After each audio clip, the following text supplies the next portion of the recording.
Good morning. Thank you, EIF, for this invitation. I'm very delighted to try to dig you into the LP's perspective in the discussion of how diversity in capital from fundraising to decision-making is transitioning.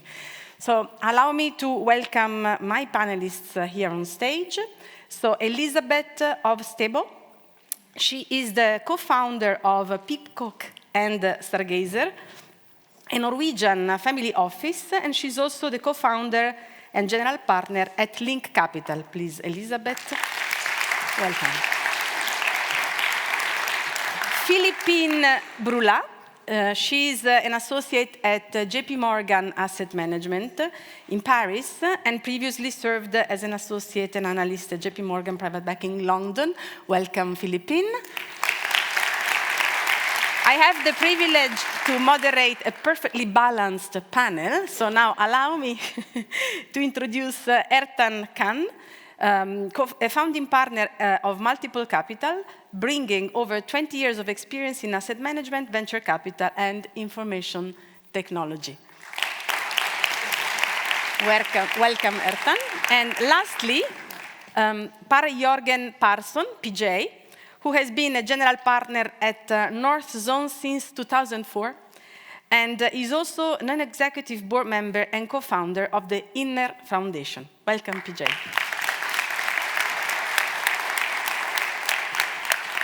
So thank you very much for accepting our invitation today and hear the LP perspective. So recent studies we have heard also in the introduction, including the latest European Women in Venture Capital reports, show that diversity in investment teams is not only a matter of fairness, but also of performance. And funds with higher female representation in senior teams tend to outperform. Yet, women still represent only 16% of GPs in Europe and raise just 9% of total assets under management.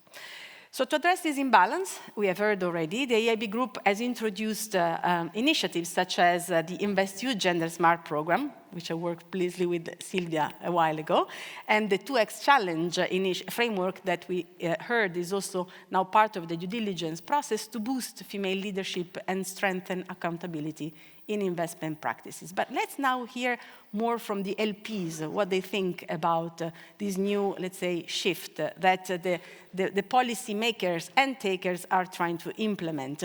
Also because diversity is not only females, as we will hear today. So let's dig and hear from them. After a first round of questions, I will open the floor, and I invite you to come in and share your own perspectives. And then we'll see if we have time, if we can conclude also with last round of lessons learned. So I would now like to start with Elisabeth.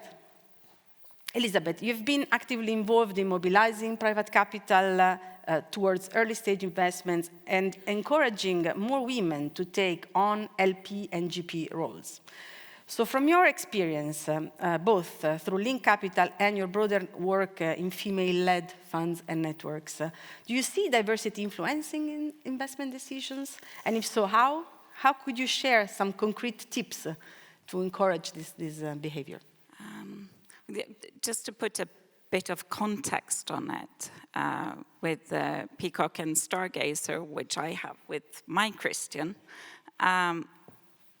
we started investing, and then we had kids, and then money and kids, then you want to have a secure future. And then it comes that we need to be responsible in where we put our money. And it's different. And we did 80 investments, like petrol stations in space, underwater hyper, like all crazy things. And then you get to be more diligent, and you start doing something with other people. It's a gigantic collaboration. And I have a son, he listens to like facts. So every morning I have a drill down. And yesterday morning we walked to school and he said, do you know that the lioness is the hunter? And that the lion is the protector? And I find that so interesting because there are so many lionesses, but we only see the protector. So in that phase, we started investing outside oil and gas with a gender lens on everything that wasn't oil and gas, virtually. And we proved through the first investments that the expat founders were 7,000 times more profitable than the 3 engineer guys putting up a company. And that was like, there is something here. There is money here. And I'm a banker, so I do like money. But then you can do good and you can make money. And then I spent all our money, and then we had 2 IPOs and we got more money, and then we called all our friends. And our friends have the same inclination as us, we need to invest for good. And this only works if we have the lion and the lioness together, right? For that. So we always, and I'm very pragmatic. I'm not ever gonna get a 50% in the company or in the fund that we invest. But very often we put in somebody on the board. And that's me.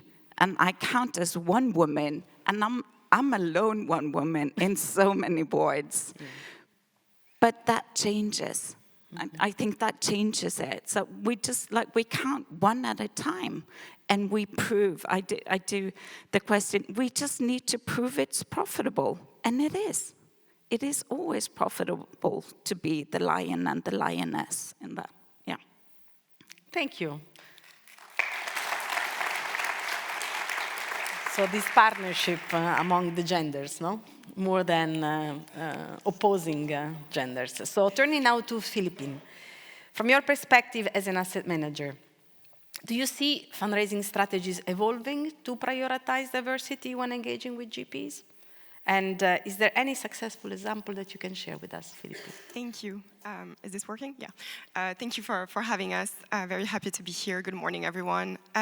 So basically, from our perspective, when we underwrite investment opportunities, what we look at is performance. So we look for those GPs that have that ability to deliver strong returns. And yes, we are seeing that diversity can drive or can be a component of that performance that we look for. So we treat diversity in the same way as we treat geographical, sector, or stage exposure, like a source of differentiated returns and risk management. And looking at the data, I think it's quite clear those diverse managers tend to be underinvested. So that's an untapped opportunity that we're interested in. And I think we've mentioned this multiple times now. Diverse managers tend to outperform, bring more innovation. So definitely something that is worth pursuing and that we're interested in. I think a great example of what we're doing today towards diversity is the Project Spark. We've launched Project Spark in the US back in 2021, and more recently in EMEA in France, specifically in 2023. In the US, we invest our balance sheet capital directly. We've deployed $140 million in over 35 GPs to this day. And in France, we run the initiative, in partnership with BPI France. JP Morgan has committed $50 million towards the initiative. BPI France has invested 10 million euro, and we're fundraising, continuing our fundraising exercise with third-party capital. We've raised 22 million euro to this day, mostly from French large corporates.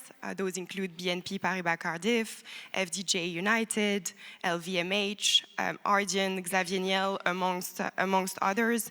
And so through this Spark initiative, basically what we do is we identify, we invest in, and we support those private investment firms that are owned, led, managed by those diverse managers and that deliver strong returns.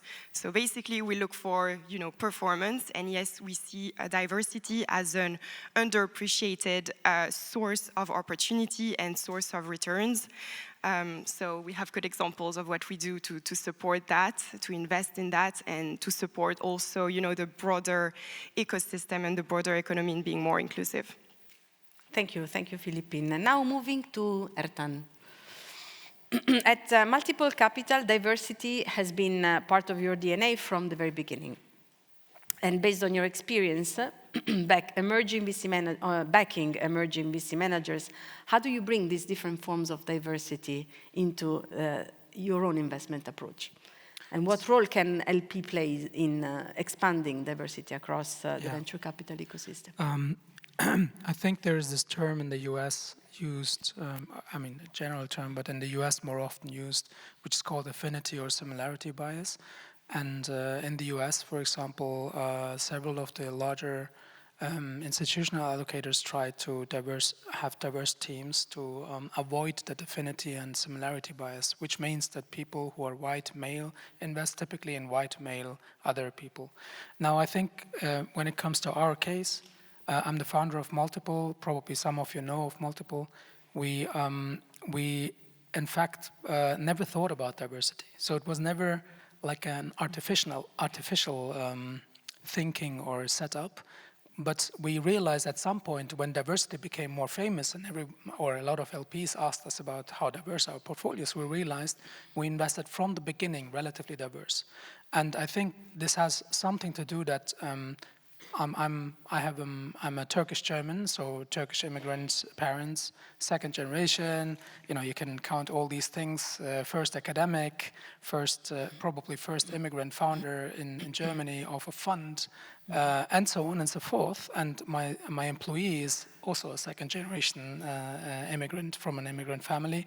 And I think this led to a more diverse, by nature, a more diverse portfolio that we built from the beginning on. So I think we invested in one of the first female solo GPs 6 or 7 years ago, and she's Iranian. So we never thought about, should we invest in her because she's female or Iranian, and so that was strange. And at some point, I think what I would also like to mention for us, especially when we thought longer about that diversity topic, it is not only, and I want to say this unfortunately today also, it is not only about gender diversity. We think gender diversity is one of the aspects, but Nora mentioned that one part, I think, which was very interesting, and I support that a lot, which is like if you start backing gender diversity only, you miss a lot of other aspects of diversity, which is very important, because gender diversity could lead to having only, again, white female privileged people being backed. That should be not the aim. And we think when it comes to diversity about gender diversity, yes, but we thought very early on about educational diversity. So we backed one of the first technical teams in technical emerging managers in Europe, which was, again, if you look back 10 years ago, most of the VCs in the European ecosystem, unfortunately, were like finance guys and lawyers. And that's very interesting, like male, white, finance, lawyer background or consultancy. And I think that was very important for us to back also backgrounds, diverse backgrounds in education, diverse backgrounds in nationality, diverse backgrounds in ethnicity, diverse backgrounds in, you can go on like that, but one of the two of the most important for us at least is backing or including diverse backgrounds of underprivileged, and that could be anything, right? So underprivileged people and not just gender and education. And the most important for us in terms of diversity, which seems also not very often spoken about, is diversity of thought. So you can be a white male or white female, but you might think very differently. And that's something that we are constantly looking for as an LP in the market, to find what we call the real diversity of thought. And that is something that is like the most important for me, at least, when I back emerging managers, that we are trying to, and we are backing emerging managers and venture capital. So I think diversity of thought is more important than most other topics that we talked about. Thank you. Thank you, Ertan. So if I can maybe sum up and try to, before we ask the question to PJ, take the most out of what you've said so far, is that we talk about more partnerships than biases, and you somehow see diversity even as a natural process that can be fostered. So certainly when the policymakers and takers partnerships with the national promotional banks like in France can help, but somehow you've seen it also as a sort of natural perspective, at least from your point of view. Now, turning, please. Very quickly, just, I think one way, again, and the first thing that I mentioned is to have more diverse teams in the beginning, right, on the LP level.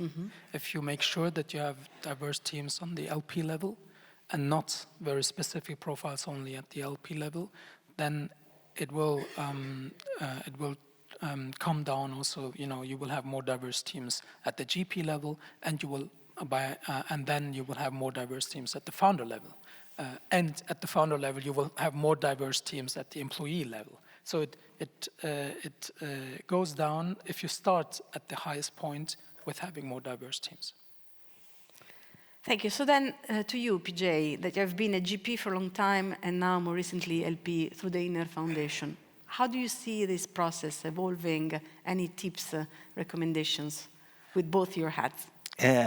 So I think it's, for me, since we invest in almost exclusively in really early stage and also emerging managers, we think that the idea of proof is highly overrated.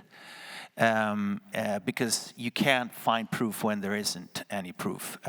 But what is then the idea of proof in something that is truly exciting and that can be something that really moves the needle? I think it's outlier personalities. So what we try to do, regardless if we go as a representative of the Inner Foundation, which has invested in a total of 75 different underrepresented funds, it's, at the end of the day, it's like people who really cut through the noise, who can convince other people that things are really happening. And I think Nora is a good example of that. She was up on stage and she took the mic a little bit more than everyone else did. And she's a very, very good example of what kind of fund managers that we're looking for, who basically take space and make sure things happen.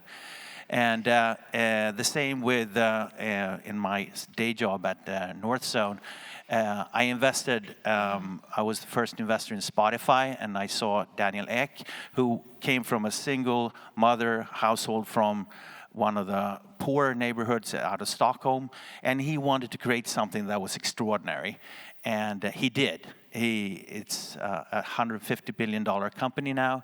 And another one is April Cole, who's founded Spring Health in New York City. She's an immigrant into the US from Korea, and had always sort of something to prove.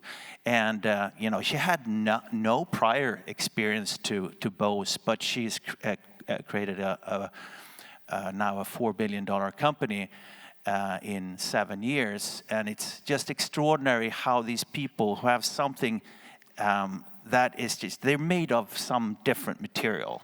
And that's what I think we should be looking at as both LPs and as GPs, because they are the ones that move the needle, and they are the ones that ultimately create the returns. And if we are just following sort of everyone else and look for proof all the time, I think we will sort of converge towards a boring mean. That's my view. Thank you very much. So now, based on what we have heard so far, and I turn to the audience, anyone else that would like to come in and share the perspective specifically on how this gender factor, gender element, diversity factor, the diversity element affect your own approach to investments? Anybody? Here, please. Introduce yourself when you get the microphone. Right here, in the front left.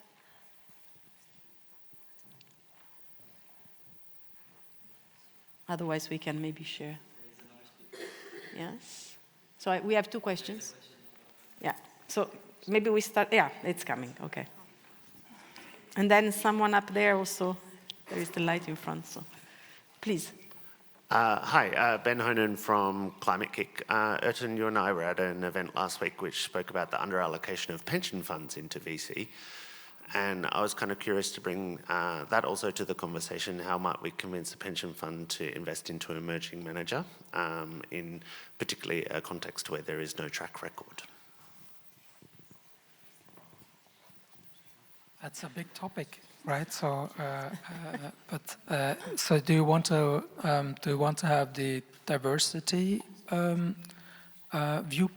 Okay, I think again, pension funds. If you look at, for example, Canada is a very good example where you have, when you look at the pension fund teams, they seem to be very diverse, and if that's the question, right? So because the other question is, if pension funds invest in emerging managers, that's a completely different question.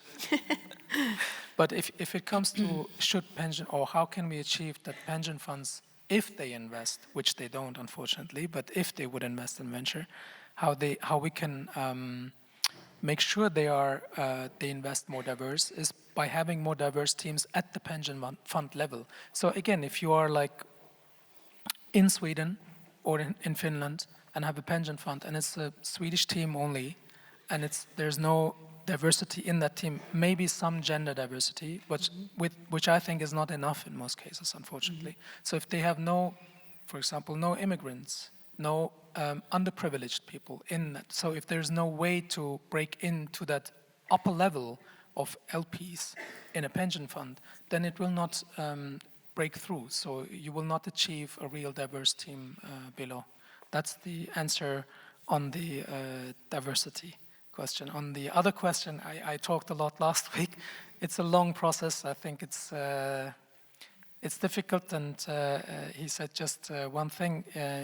Emerging pension funds look for what's called track record. So it's a paradox. If you look for a real track record, there is not a real track record in emerging managers. So you can't invest in emerging managers.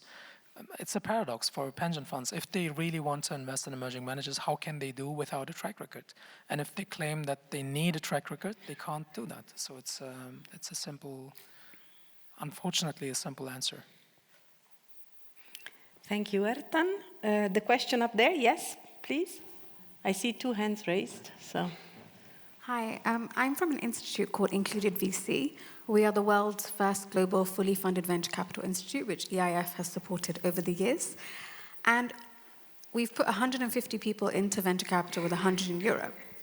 And something that the previous panelist said, and Ertan said, which he didn't mention, Ertan actually hired one of our fellows from a very unconventional background. So you do speak, what you say is what you do. She had no background in any of this, and you still hired her. So diversity of thought. And I think a lot about representation. So it's not diversity in just gender or race, but it's about doctors, engineers, where did you grow up, socioeconomic backgrounds.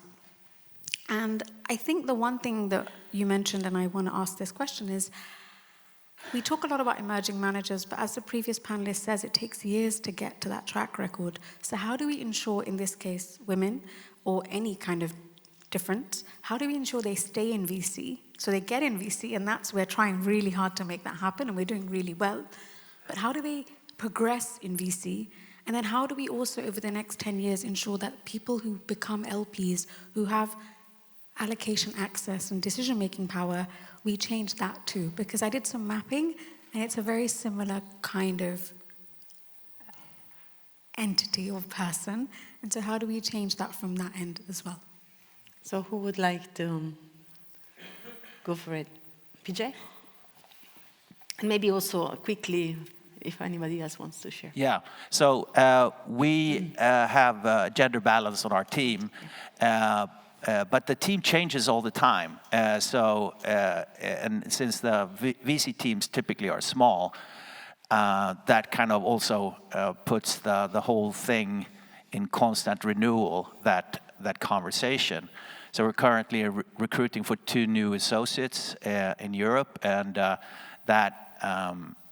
now that basically that funnel is to 70% full of men, and typically guys with privileged backgrounds. And so we have to spend a lot more time to get the other 30% to be large and diverse enough in order to sort of have a fair shot at actually filling those spots with a reasonably diverse set. We also see over time that it's about performance, and it takes a long time to generate performance and to sort of weed out who are the true talented investors and who are good water carriers, and there is a fundamental difference there. And it takes 7 to 8 years before that happens. And I think that if you really want to be in venture capital, you have to sort of stay the course and really, really want to prove yourself for the long haul. Otherwise, it will be like a 2-3 year career and then do something else, because it doesn't really show until 7-8 years later.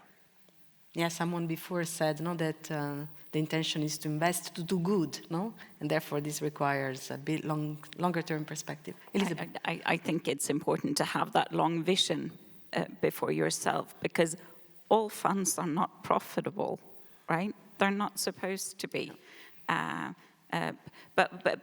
I just want to share a story, because when we were looking for investors into one of the funds, the majority of the GPs were female, right? And therefore we asked our female friends. So 75% of the capital in the first fund and the second fund is capital from female. We have over 55% female LPs. We have 80 LPs. And I asked them, how come you invested? And they all said, because you asked. They've never been asked before. They all have hired a male gatekeeper. So that is a challenge, that we need access to the females. And there's also that sense of bias. I have one LP, she's also a good friend of mine. She's one of Norway's richest women. And we had a meeting, and I said, what's wrong? Your back is really, you're really hurt. And she said, yeah, I'm just back from the chiropractor. I just built this gigantic building for all my male colleagues. And she's a small Chinese woman. And I thought, how come it's all your money, right? So there is something there that we need to be able to and willing to take the risk, and the rewards will come, but it will not come in a number in one certain fund. It will come as a collective change, I think. Yeah. Thank you. I think we have time for one more question. Yes? Is the mic working? Hello, Yes. My name is Enni Rautio. I'm representing the TESI, state-owned investment company from Finland. We've been around 30 years, and the asset under management is 3 billion. We are the most active LP in the Nordics, who is actually from the Nordics. We have approximately 140 funds in our portfolio. And we've been struggling with these teams years. I've been an LP for 10 years myself, and giving GPs the hard time, like why they are not recruiting more diverse teams. And we are viewing the diversity with the same sectors as Ertan mentioned, like there are educational background as well as gender diversity. And we at TESI, we decided to be part of the solution and started trainee programs. There has been now over 40 trainees gone through the trainee program that we did, and kind of like teaching young students the values that we share, addressing investments, both with startups and also in GPs. And luckily, over 80% of those trainees are now working within the VC industry, some of them even LPs. So hoping that those values will then transport when they are working in the private sector. So kind of like challenging the other LPs also in the room, like if it's not towards the money or the GPs are giving you the answers, like there isn't anybody that we can hire. So what else you can do alongside being there, giving them the itch, doing the DD process. Thank you. Thank you for sharing, and I think this is a bit what's happening also in France, because when actors like national promotional banks, like TESI, like BP France, try to help, in theory, you should see some sort of fast-tracking change. Yes. No, absolutely, and that's really what we're trying to achieve here. So, you know, when we decided to launch the Spark initiative, we agreed that our target, an ambitious target, would be that we would invest, and I'm talking about the French initiative, we would invest in GPs that are owned by women, at least at 30%. So that's what we are targeting. And I mentioned ambitious because, of course, we assessed, you know, the depth of the funnel before launching the initiative. And yes, there is enough opportunities there. But you mentioned change, and I think this is a long-term initiative. And ultimately, what we are seeking to achieve is just driving that change, maybe encouraging more GPs, you know, to hire and promote women, so that maybe they can fit our investment thesis, and we can maybe also. I've been in contact with a few women that are now interested in launching their own funds. So that's where the change will happen in the long run, but it will happen. Very good. Thank you very much for the fruitful discussion. We finished our time, but I encourage you to reach out to my panelists and take advantage of their experience, also during the coffee break, which are invited to attend.